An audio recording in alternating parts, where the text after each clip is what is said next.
This is without doubt the strangest golf club I've ever tested. But is it just a gimmick, or could it be a game-changing product for certain golfers out there? That is what I'm going to try and find out in this video.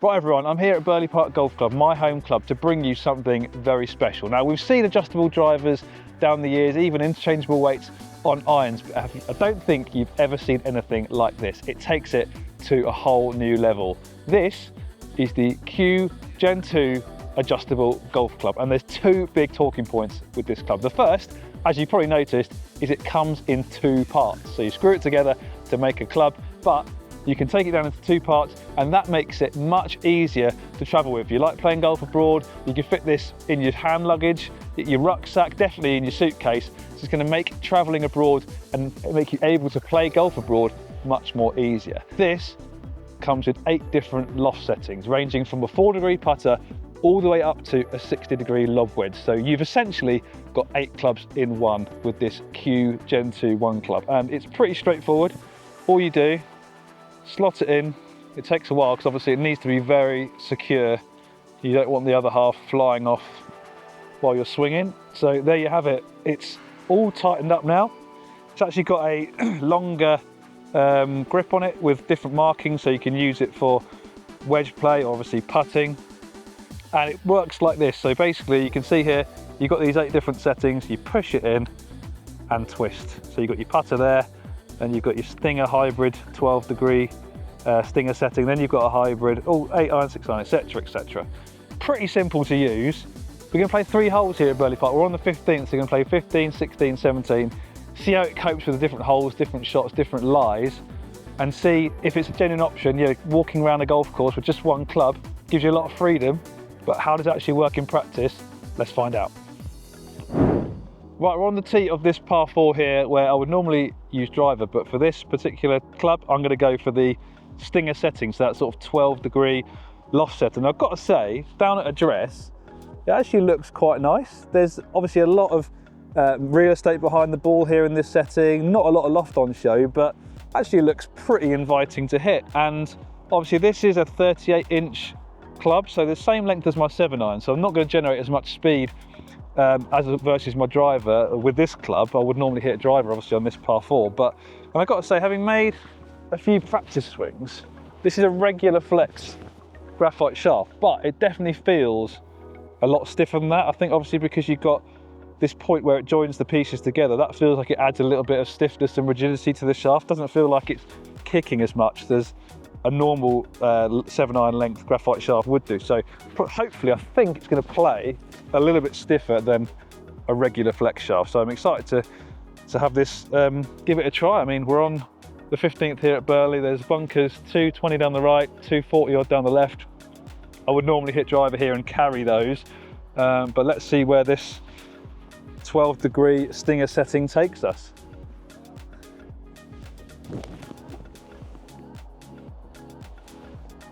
Well, it wasn't my cleanest of hits, but hopefully you saw how low that went. I think the Stinger setting is potentially only for very high-speed players, but it felt all right, felt pretty good off the face.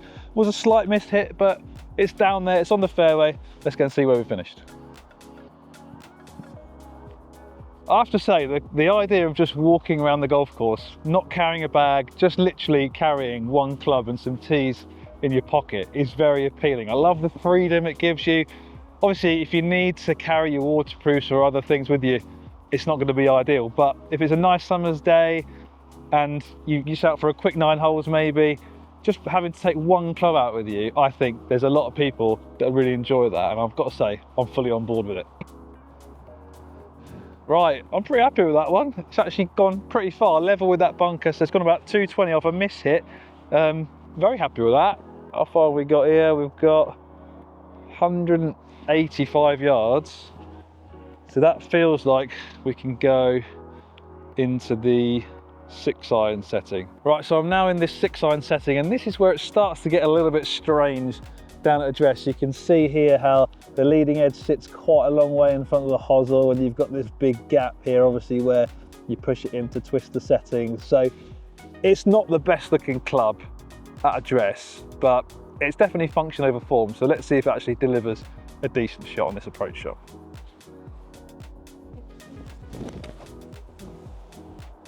Well, it's dead straight. It looks like it's gone absolutely nowhere.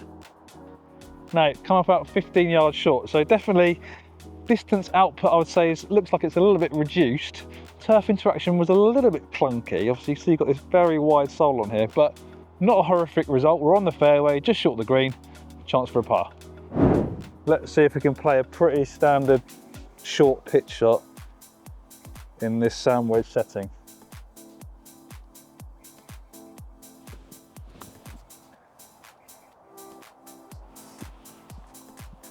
Again, didn't really give me the speed I was expecting. It's come up a little bit short. Didn't get that check either that you normally get with a 54-degree wedge. It did release out quite a lot, which helped me out there because I didn't hit it hard enough, but we're on the green and putting.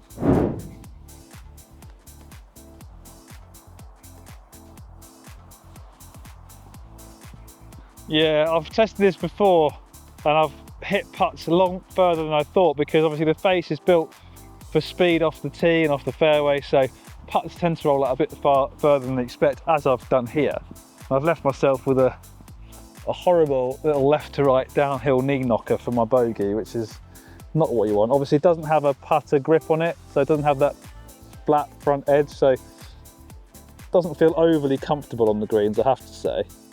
See if we can knock this in. Oh, there we go, bogey. I'm not unhappy with that one at all. Let's go and play the next 2 holes, see if we can make a birdie. 16th, par 3, 152 yards, gone with the 8-iron setting. So here we go.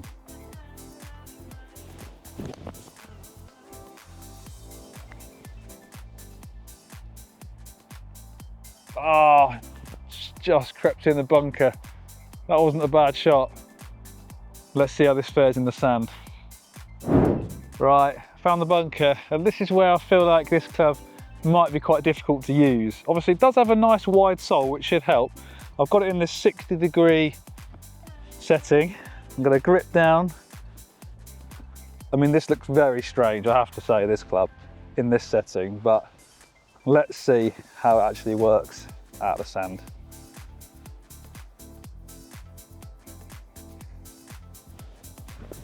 Oh, I mean, I'll take that.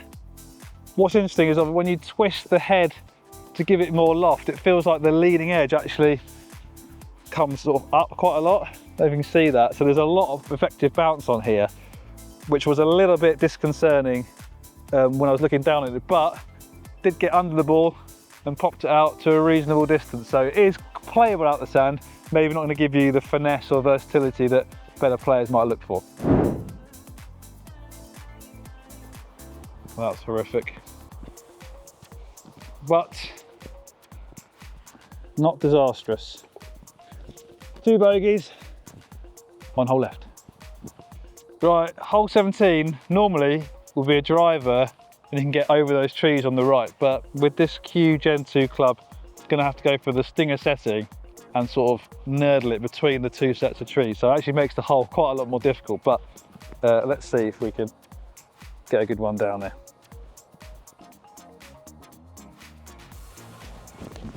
Gosh, and it barely got off the ground. But it's on the fairway, still chasing down there. Yeah, maybe want to tee it up a little bit higher than what I just did in that stinger setting, but it's in play. Right, final approach shot, got about 180 yards. Need to get some height on this because the pin is tucked over the bunker, so I'm going to try and get in the 6-iron setting, get a bit of height on it and get it carrying those bunkers.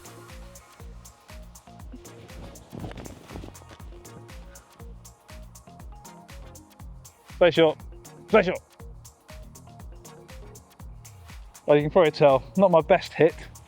I've got to say, actually, when you, maybe you can hear that, when you hit it on the ground, obviously it's got moving parts in it, so it feels a bit sort of rattly, and I don't know if you can pick that up.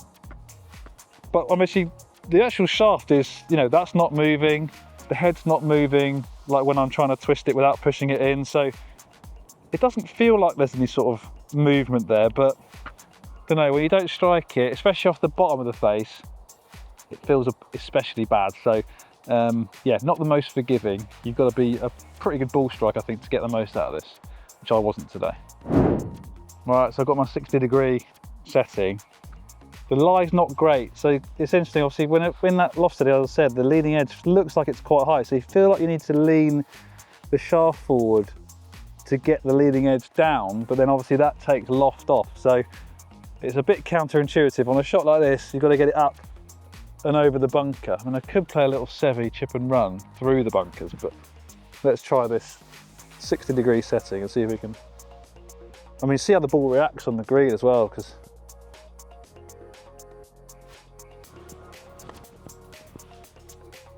I couldn't have played that any better, to be fair. That's actually done all right. It's about 8 feet left of the pin. Maybe I prejudged it. It's actually done okay.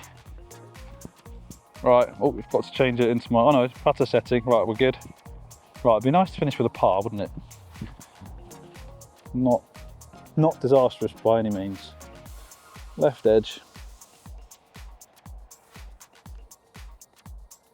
Oh, there we go. A par.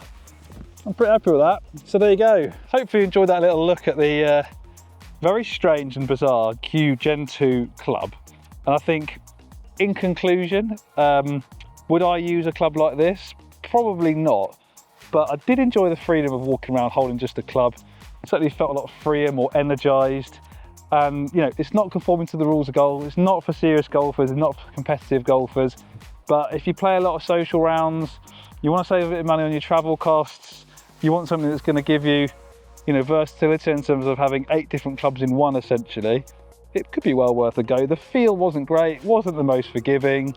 And off the tee, I think it's probably off the tee where it struggled the most, to be honest with you. Like, you know, if you're going for trying to get for distance with the Stinger setting, it's not going to give you a lot of height. But iron play was okay, although I didn't really show it off very well. Short game was actually all right. I was very surprised with this pitch shot that I just played here. It's not the most versatile, but definitely functional around the greens and on the greens. And don't forget, that one length concept is very in right now with people like Bryson. So, you know, obviously having lots of different loft setting in that one length could benefit your consistency in terms of your setup position. So there you have it.